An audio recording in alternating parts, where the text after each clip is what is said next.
Hello, and welcome to Reawaken the Dream, a course for the writer mom or anyone who has to write in little fragments of time because you don't have a long stretch of time to sit down and do nothing but write.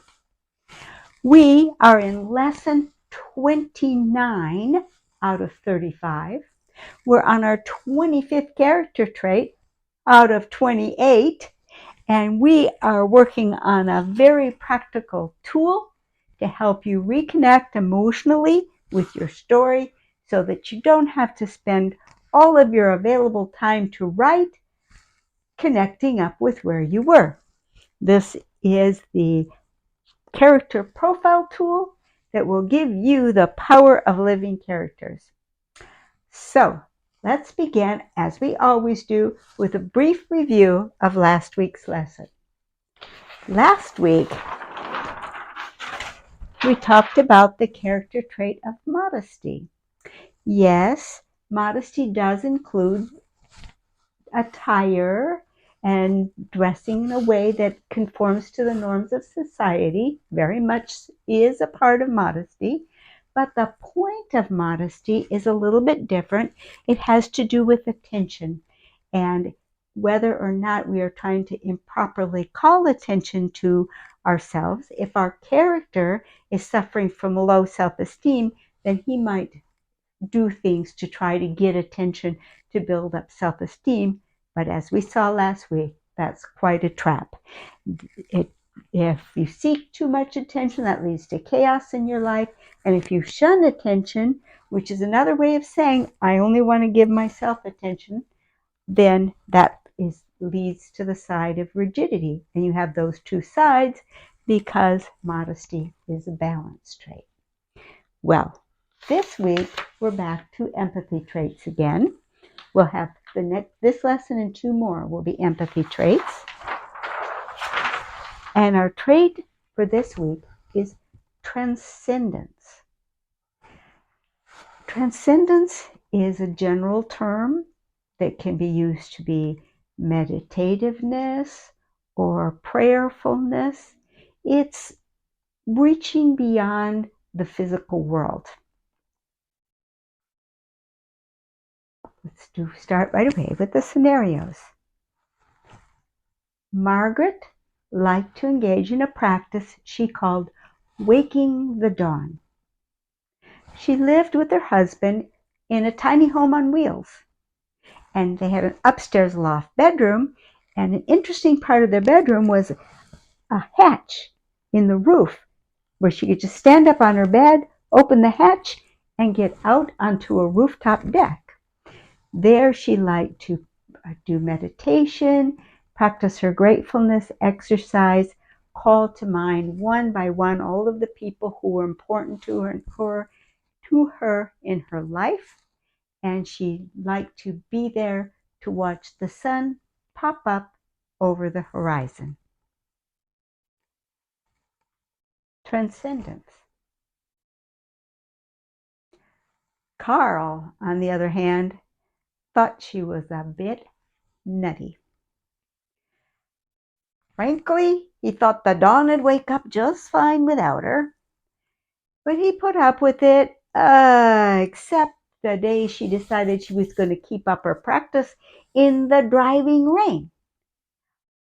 Yeah, it was an awning-style hatch, and yes, it was advertised that you could use it in the rain, but not in driving wind and rain.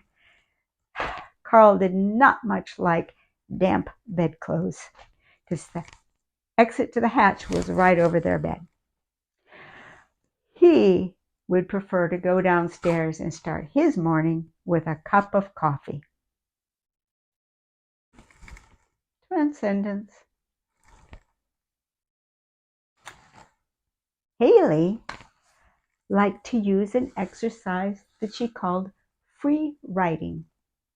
The idea of free writing was that you would set a timer, 15, 20 minutes, 30 minutes if you could handle it, and just write nonstop. Write. And the idea of doing this writing without stopping is that at first all of the loud voices in your mind would drive and tell you what to write, and you'd write and write and write, and all the stuff that you always think. But that would eventually get exhausted. And when you were done with that, quieter voices would begin to appear.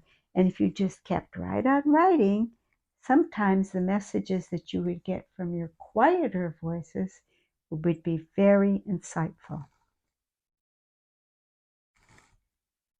Transcendence.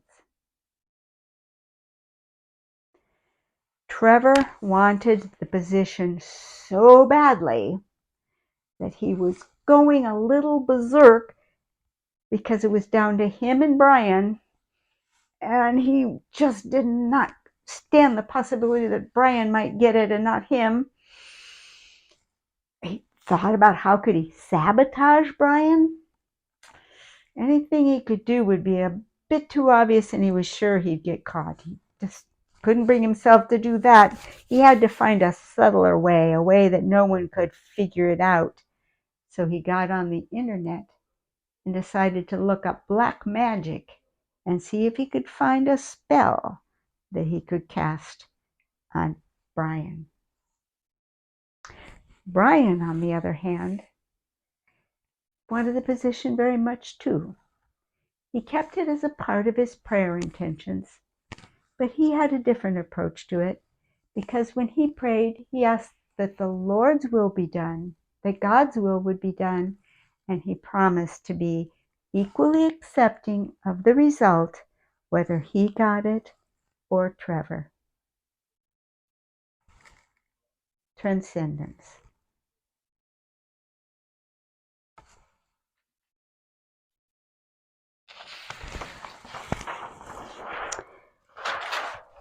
Transcendence is the heart's search for the infinite.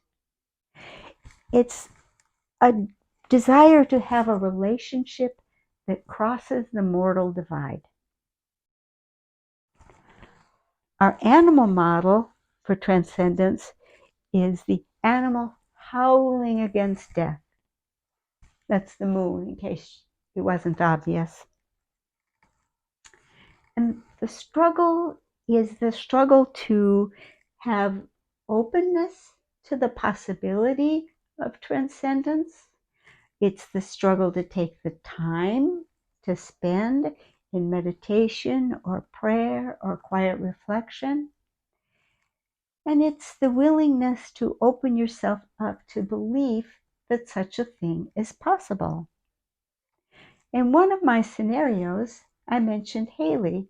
Hailey's a real person, and this is her book, Soul Cards. I'll put a link to her website in the description. She was an interview, so you can find her on this channel in the interview section. Hailey has a very interesting technique where she uses the Zettelkasten style file cards like the ones that we talked about in the earliest lessons. Only in her case, what we're putting in the file cards are some of that free writing that we're doing and capturing some very interesting concepts. And she gives examples throughout the book that you can actually do to help some of those quiet voices come to light.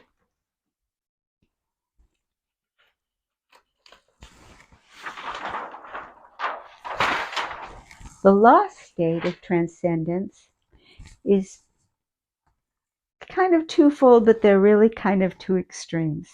One extreme is our diabolical villain. We write a fictional villain character who links up with evil forces for his power. But it could be a very quiet version instead. A very quiet version of the lost state is when our character senses the need to make a transcendent connection with the goodness of the universe and says, no, and pushes it aside and suppresses it. On the victory side, we have two extremes as well. On the one extreme, our book could contain a supercharged hero, a hero who's on a grand mission to bring some great goodness into the world. And every step is guided by this great heroic journey that he is on. Or on the very quiet side, it could be something as simple as a quiet confidence in a higher power, in a universal goodness that wraps us all in love.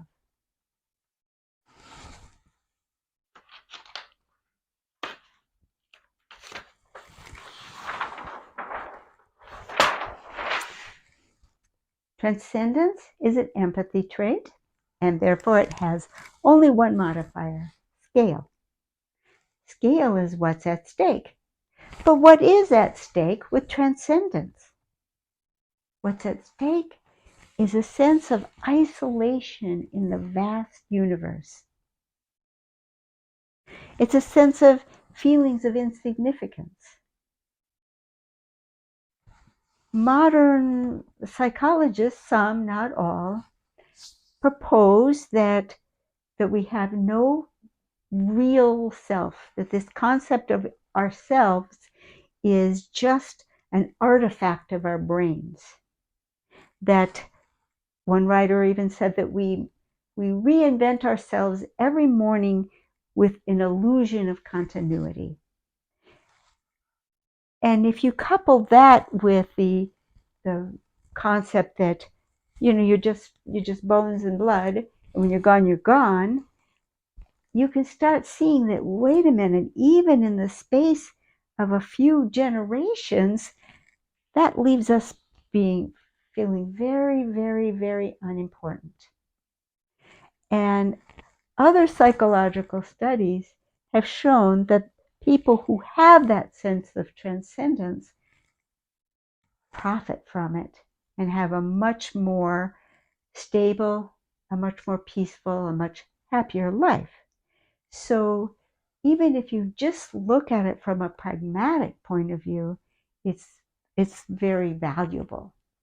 But how you explore it, what you do with it, whether you sidestep or whether you make it a theme in your work, is up to you as the fiction writer. But it is a character trait. And as a part of the empathy group, it's a part of a subgroup. The subgroup in this case is the response subgroup. And it shares a subgroup with gratitude and generosity. Now, clearly, gratitude is a response. We have something good given to us, we feel grateful, we have the response of gratitude. Generosity might not be quite so obviously a response.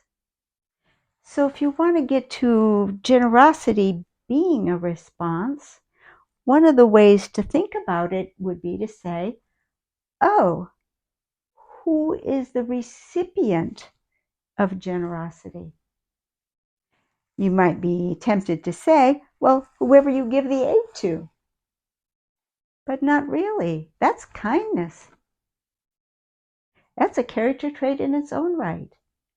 Yes, your generosity will move you to kindness, but the recipient of that gift was the recipient of kindness. Generosity comes out of the heart in response as another amplification of gratitude. A spirit of generosity arises out of a sense that the universe, if you will, is generous with us, and we need to be generous in response. And transcendence is also very interesting when you think of it as a response.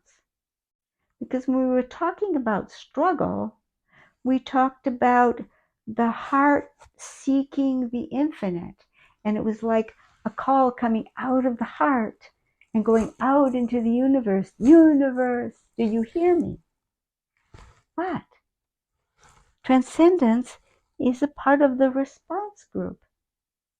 So in a very strange way, transcendence assumes that the call has come to us.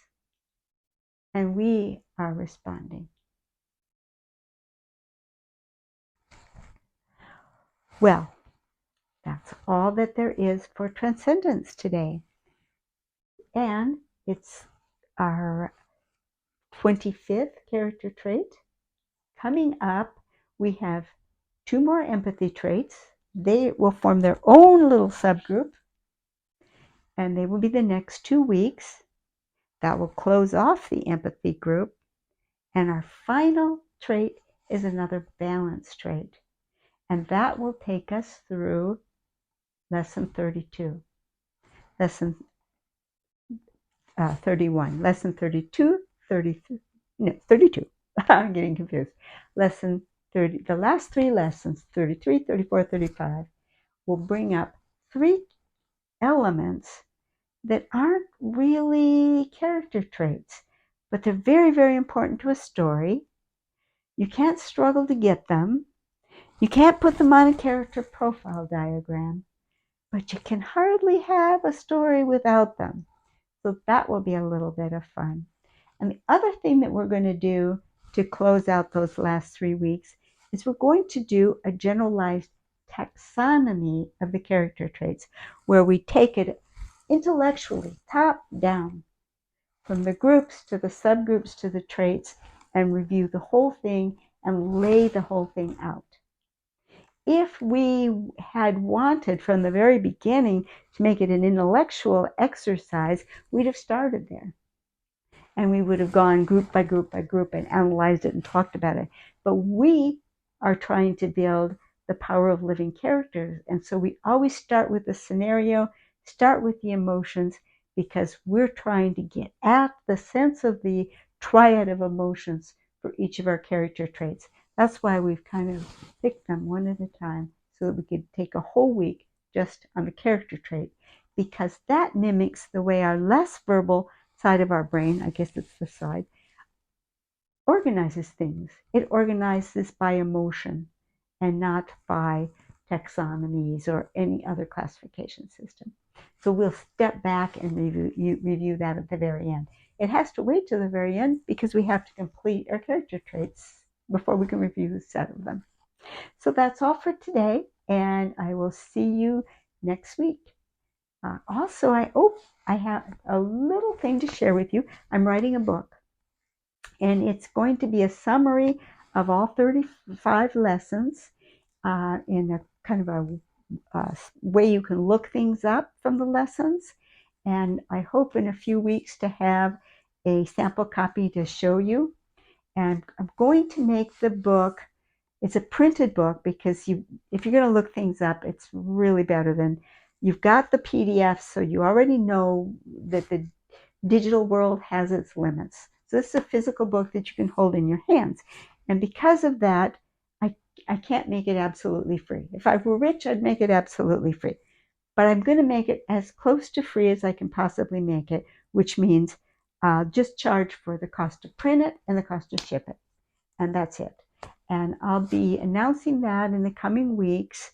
The goal date is to have it ready to take signups on April 22nd, the week after our last lesson. But I'll keep you posted as we get closer.